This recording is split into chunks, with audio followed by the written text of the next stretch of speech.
Let us start with another high-yield question related to medical ethics. So there is a patient in the inpatient department who is an elderly woman who is likely to be diagnosed with metastatic cancer pending the result of a biopsy. Although the patient is alert and oriented, and she is very sick, and family has concern regarding lack of care. The family asks that you inform them first about the result of the biopsy. Like, you just inform the family and not uh, the patient. They don't want to depress the patient further and appear very genuine in their concern.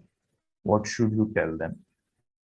So option A, you will communicate the result to them first. It means you're going to accept the request. Option B, you ask for ethics committee to get involved.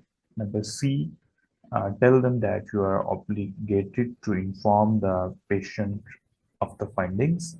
And option D, explain to them that the decision can only be made by the healthcare proxy. So at this point, take a pause and think of a likely diagnosis in your head and give the answer.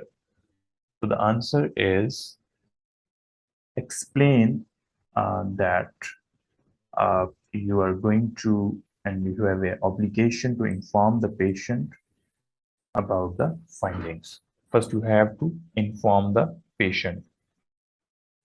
So what is the concept here?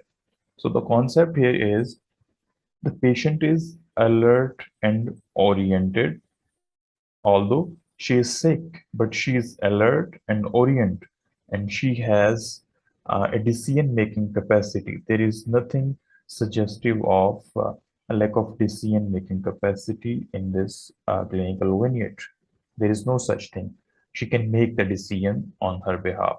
So you are going to ask the patient directly, and so you are not going to tell the family.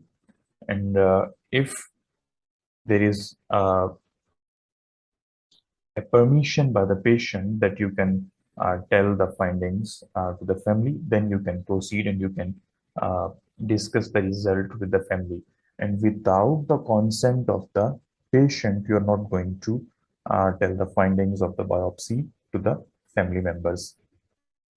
So you are going to politely refuse to the family, and you're going to discuss the results with the patient directly.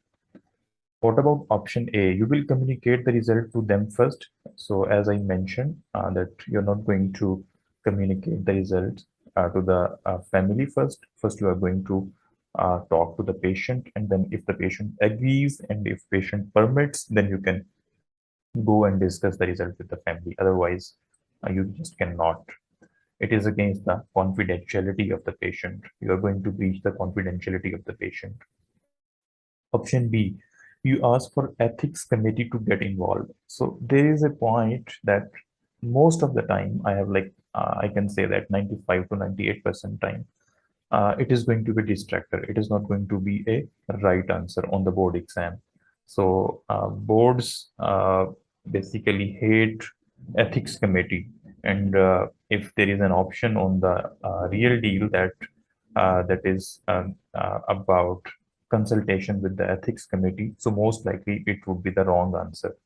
So there is no ethical dilemma, and there is no conflict related to medical ethics. Everything is clear, and you are not going to involve ethics committee in this scenario. It would have been the answer, if the patient would have been in a state of